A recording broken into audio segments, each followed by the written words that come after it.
బులెటిన్లో మరో breaking news చూస్తున్నాం. ఈరోజు ఆంధ్రప్రదేశ్ కేబినెట్ సమావేశం జరగనుంది. సచివాలయంలో ఉదయం 11 గంటలకు మంత్రి మండలి సమావేశం అవుతుంది. ఆగస్టు 15 నుంచి ప్రారంభించబోతున్న సంక్షేమ కార్యక్రమాలపై చర్చిస్తారు. అన్న క్యాంటీన్లు, ఉచిత బస్సు, తల్లికి వందనం, కలెక్టర్ల కాన్ఫరెన్స్, పోలవరం ప్రాజెక్ట్, తిరిగి ప్రారంభం కాబోతున్న అమరావతి నిర్మాణ పనులపై కేబినెట్లో సమీక్ష చేస్తారు.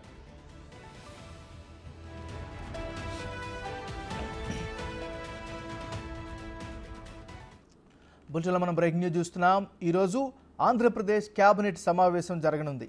సచివాలయంలో ఉదయం 11 గంటలకు మంత్రి మండలి సమావేశం అవుతుంది. ఆగస్టు 15 నుంచి ప్రారంభించబోతున్న సంక్షేమ కార్యక్రమాలపై చర్చిస్తారు. అన్న క్యాంటీన్లు, ఉచిత బస్సు, తల్లికి వందనం, కలెక్టర్ల కాన్ఫరెన్స్, పోలవరం ప్రాజెక్టు, తిరిగి ప్రారంభం కాబోతున్న అమరావతి నిర్మాణ పనులపై కేబినెట్లో సమీక్ష చేస్తారు. ఇక ఇదే అంశానికి సంబంధించి మరింత తాజా సమాచారాన్ని విజయవాడ నుంచి మా రిపోర్టర్ శివ లైవ్లో అందిస్తారు. శివ, చెప్పండి. రైట్ నాగరాజు, మరికొద్ది సేపట్లోనే ఏపీ సచివాలయం మొదటి బ్లాక్లో ముఖ్యమంత్రి చంద్రబాబు అధ్యక్షతన ఏపీ కేబినెట్ భేటీ సాగబోతోంది. వాస్తవానికి ఈ నెల 3వ తేదీన జరగాల్సి అనివార్య కారణాల వల్ల ఈ రోజుకి వాయిదా పడింది. మరికొద్ది సేపట్లో ప్రారంభం కాబోతున్న ఏపీ కేబినెట్ భేటీకి సంబంధించి పలు కీలకమైన అంశాలకు సంబంధించి కూడా కేబినెట్లో చర్చించే అవకాశం కనిపిస్తోంది. ఒకటి, ఈ నెల 15వ తేదీ నుంచి రాష్ట్ర వ్యాప్తంగా 100 అన్న క్యాంటీన్లు ఏకగ్రీవంగా అంటే ఎట్ ఏ టైం ప్రారంభించేందుకు కూడా ప్రభుత్వం కార్యాచరణ రూపొందిస్తుంది. దానికి సంబంధించి సంబంధించిన అంశాన్ని కేబినెట్లో చర్చించడం, అలాగే త్వరలో ప్రారంభించబోతున్న ఉచిత బస్సు, మహిళలకు సంబంధించి ఉచిత బస్సుకు సంబంధించి ఎన్ని బస్సులు అవసరం అవుతాయి, ఇటీవల కాలంలో కొత్తగా ఏర్పడిన ప్రభుత్వం దాదాపుగా రాష్ట్ర వ్యాప్తంగా 1000 పైగా కూడా బస్సులని కొనుగోలు చేయడం కానీ హైర్ చేసుకోవడం కానీ జరిగింది. సో ఇంకా రానున్న రోజుల్లో ఎటువంటి బస్సులకు సంబంధించి తెప్పించుకోవాలి. ఇటీవల ఆర్టీసీ అధికారులు కర్ణాటక, తెలంగాణలో పర్యటించి అక్కడ ఉచిత బస్సుకు సంబంధించి ఏ రకంగా సదుపాయాలు కల్పిస్తున్నారు, ఎట్లా అమలు చేస్తున్నారు అనే దానికి సంబంధించి కూడా ఆర్టీసీ అధికారులు పరిశీలించడం జరిగింది. దానికి సంబంధించిన నివేదికను ఈరోజు కేబినెట్ భేటీలో కూడా చర్చించబోతున్నారు.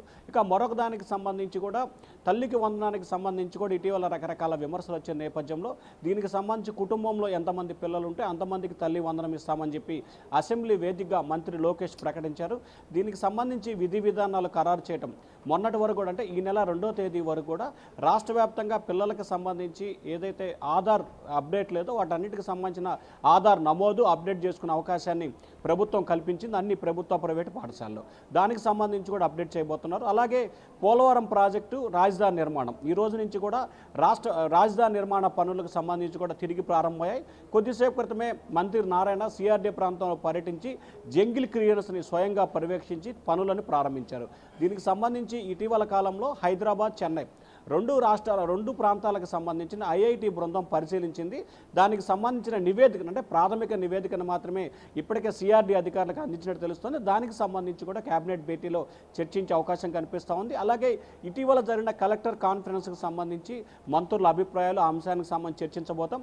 అలాగే త్వరలో రాజధానికి సంబంధించిన నిర్మాణ పనులు, పోలవరం ప్రాజెక్టు, అలాగే మరికొన్ని సంక్షేమ కార్యక్రమాలు, రాష్ట్ర ఆర్థిక పరిస్థితి స్థితిగతులు, అలాగే త్వరలో ప్రవేశపెట్టబోతున్న పూర్తి స్థాయి బడ్జెట్కి సంబంధించి శాఖల నుంచి ఏ స్థాయిలో నివేదికలు తెప్పించుకోవాలి, ఆయా శాఖలకు సంబంధించి ఏ రకంగా ప్రణాళికలు సిద్ధం చేయాలి అనే దానికి సంబంధించి, అలాగే రాష్ట్ర వ్యాప్తంగా సంచలనం సృష్టిన మదనపల్లికి సంబంధించిన ఫైల్స్ దగ్ధం కేసును కూడా సిఐడికి అప్పగిస్తూ ప్రభుత్వం నిర్ణయం తీసుకుంది. వీటికి సంబంధించి రాష్ట్ర వ్యాప్తంగా 7 నుంచి 8 చోట్ల ఫైళ్లు మాయమవటం, దగ్ధం జరగటం, సిఆర్డీకి సంబంధించిన ఇన్నర్ రింగ్ రోడ్ కేసుకు సంబంధించిన ఫైలు కూడా మాయమైన సంఘటన. సో వీటన్నిటికి సంబంధించి కూడా ఏ రకంగా ముందుకు వెళ్ళాలి, సిఐడి దర్యాప్తుకు సంబంధించి ఇంకా ఏమేమి శాఖలకు సంబంధించి ఆదేశాలు జారీ చేయాలి.